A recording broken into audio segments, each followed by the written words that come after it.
খাস কলকাতায় ভয়াবহ বিস্ফোরণ। সকাল 6:11 পাইকপাড়ার ক্লাব ঘরে পরপর বিস্ফোরণের অভিঘাতে ক্লাবের টিনের চাল উড়ে গিয়ে পড়ে পাশের বহুতলের ছাদে।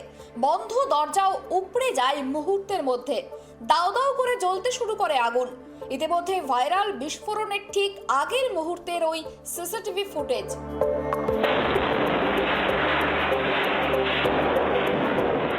ঘড়ির কাঁটায় ভোর 6:11। হঠাৎই বিস্ফোরণে কেঁপে উঠল গোটা পাইকপাড়া। সেই সময় অর্ধ ঘুমে নিমজ্জিত গোটা তিলোত্তমাবাসী। প্রধানত পরিত্যক্ত এই ক্লাব থেকে উদ্ধার হয়েছে 6টি তাজা বোমা। মোট 9টি বোমা ছিল, তার মধ্যে 3টি বোমা ফেটে গিয়েছে আর 6টি তাজা বোমা পাওয়া গিয়েছে, যেগুলোকে নিষ্ক্রিয় করা হয়েছে। বোম স্কোয়াড থেকে শুরু করে সায়েন্টিফিক উইংস তারা ঘটনাস্থলে পৌঁছেছে। বলতে গেলে এই মুহূর্তে পাইকপাড়ার এই পরিত্যক্ত ক্লাব এখন ধ্বংসস্তূপে। কিন্তু এইটুকুনি পরিসরের মধ্যে যে এরকম একটা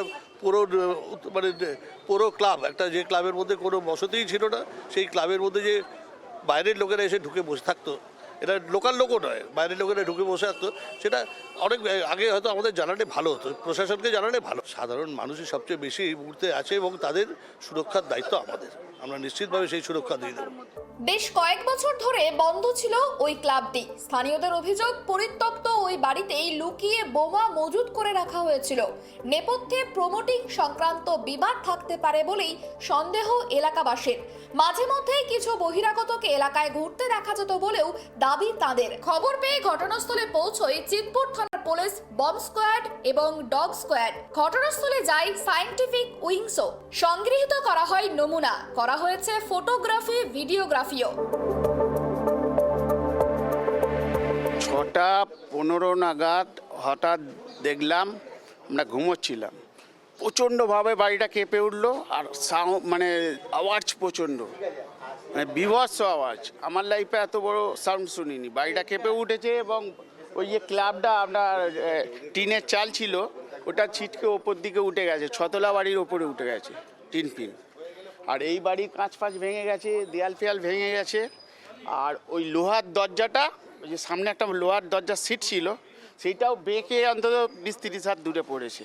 এত বড়ই বিস্ফোরণ হয়েছে আর কি। ক্লাবটা তো আগে বাচ্চারা ইউজ করতো, আমার যতটা আমি দেখছি, ফলো করেছিলাম যে ওটা 5-7 বছর কপারটা বন্ধ আছে, সামনের দরজাটা বন্ধ আছে, কেউ ইউজ করতো না। তা আর ভেতরে কেউ কিছু হয়তো পেছন দিয়ে কিছু করতে পারে, তবে বোমাগুলো দেখে মনে হচ্ছে খুব কারেন্ট রাখা হয়েছে। খুবই আতঙ্কিত আমরা। তো নর্মাল সাধারণ বাড়ির মানুষ, আমরা কখনো এইসব কিছু লাইফে দেখিনি। আর এই পাড়াটা খুবই নিস্তব্ধ, চুপচাপ। এখানে সবাই খুব শান্তিপ্রিয় মানুষ, আমরা সবাই মিলেমিশে নিজেদের মতন থাকি এখানে। আমরা সেটাই ভাবছি, নির্বাচনের আগে বলে নয়, এমনি কেন হলো এটা ব্যাপারটা আমরা ঠিক বোঝার চেষ্টা করছি এখনো। আর আমরা খুবই আতঙ্কিত এখন, ভাবছি আমরা আজকে থাকবো কি করে, কারণ এখন পুলিশ আছে, সবাই আছে। এরপরে যখন সবাই চলে যাবে তখন কি আছে না আছে ওখানে আমরা এখনো খুবই ভয় আছি। মাঝে মাঝে আমরা নোটিস করি যে এখানে কিছু বহিরাগত বাচ্চা ছেলে মেয়ে বা ধরুন মাঝে বয়সী ছেলেমেয়েরা এসে কিছু নেশা ভাঙ করে। আমরা 1-2বার বারণও করেছি, কিছু বাইক নিয়ে এসে আড্ডা মারে, ঠিক আছে, তো আমরা বারণ করেছি তাদেরকে, কিন্তু আমার মনে হয় না তারা এর সাথে জড়িত কিনা, বাট তাদেরকে আমরা বারণ করেছি। স্থানীয়রা অভিযোগ করলেও মাঝে মধ্যে ক্লাব খোলা হতো বলে জানিয়েছেন ক্লাবের সভানেত্রী শ্রাবণী ব্যানার্জির দাবি, কোন প্রমোটারের নজর ছিল এই ফাঁকা জমির ওপর। পেছনের ভাঙা দেওয়াল দিয়ে দুষ্কৃতীরা ভেতরে ঢুকে বোমা মজুত করত বলেই তার আশঙ্কা। সিসিটিভি ফুটেজ খতিয়ে দেখে অবিলম্বে দোষীদের গ্রেপ্তারের দাবি জানিয়েছেন তিনি। 60 বছরের ক্লাবটা বন্ধ আছে 5 বছর। তো এই 5 বছরের মধ্যে অনেক মেম্বার মারা গেছে, অনেকে নেই, তো বন্ধই আছে। এই ক্লাবের মধ্যে মাঝে মাঝে খোলা হয়, বাচ্চারা ক্রিকেট খেলে, আবার ব্যাট ওখানে রাখা হতো। 3-4 মাস হলো ক্লাবটা খোলা হয়নি। আজকে যখন সকাল 6টা থেকে 6:10-15 নাগাদ ঘটনাটা ঘটে, তখন দেখা গেল যে তীব্র আওয়াজ, পুরো মাটি কেঁপে যাওয়ার মতো, এরকম আওয়াজ আমি কখনো শুনিনি। তো তারপর দেখলাম যে আগুন বেরাচ্ছে আর ধোঁয়া বেরাচ্ছে। তারপরে বোঝা গেল যে এটা বোম বাস্ট হয়েছে, কিন্তু অ্যাজ ইট ইজ বাইরেকার লক অ্যান্ড কি ছিল।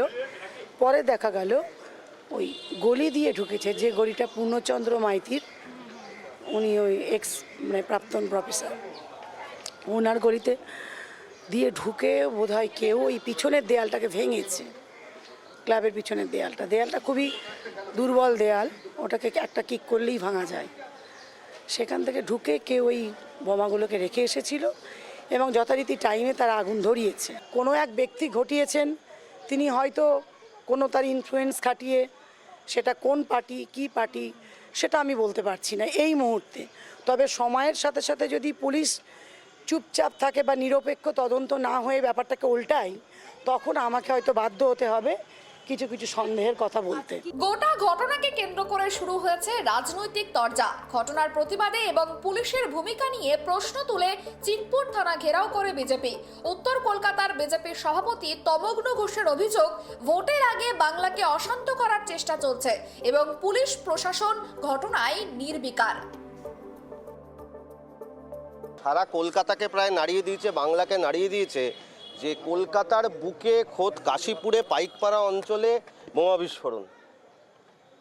এবং আমি এখানকার যারা স্থানীয় তাদের সঙ্গে কথা বললাম, তাদের কাছ থেকে জানলাম বিষয়টা কি হয়েছে।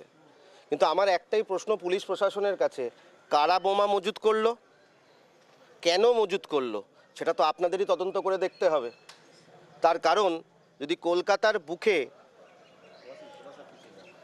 মানুষ এসে, কেউ দুষ্কৃতীরা এসে বোমা মজুত করে যায় এবং সে বোমাতে মানে আমি বলবো মন্দের ভালো যেখানে কেউ আহত নিহত হননি, হওয়ার সম্ভাবনা ছিল। এই এলাকার মানুষ একটা ন্যারো এসকেপ ওনাদের হয়েছে হয়তো, কিন্তু এত ভয়াবহ কাণ্ড। পুলিশ প্রশাসন কি তাহলে ঘুমোচ্ছিল? পুলিশ প্রশাসনের কাছে তো এই জবাবদিহিতা তাদের করতে হবে যে কোন দুষ্কৃতীরা এসছিল, কোন উদ্দেশ্যে এসছিল এবং কেন এসছিল। সামনেই 2026-এর বিধানসভা নির্বাচন। তার আগে খাস কলকাতায় এই ধরনের বিস্ফোরণ শহরের নিরাপত্তা ব্যবস্থাকেই বড়সড় কাঠগড়ায় দাঁড় করিয়ে দিল। সিসিটিভি ক্যামেরা এবং এলাকায় পুলিশি টহলের দাবি তুলেছেন আতঙ্কিত বাসিন্দারা। রাজনৈতিক দলগুলোর তরফ থেকে অভিযোগ পাল্টা অভিযোগ এইগুলো চলছেই। তবে নির্বাচনের আগে এত পরিমাণ বোমা কোথা থেকে আসছে? পরিত্যক্ত যে ক্লাব, সেখানে দুষ্কৃতীদের আনাগোনা ছিল এবং এই ক্লাবের পিছনের দিকের দেওয়ালও রীতিমতো ভাঙা।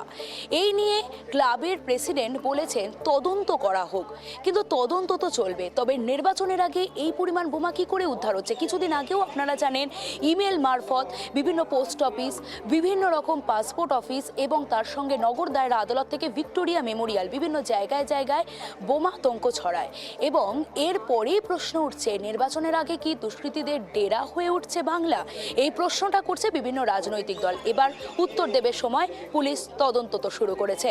ক্যামেরায় সূর্য শঙ্কর অধিকারীর সঙ্গে সুকৃতি ভট্টাচার্যের রিপোর্ট, কেটিভি বাংলা, কলকাতা।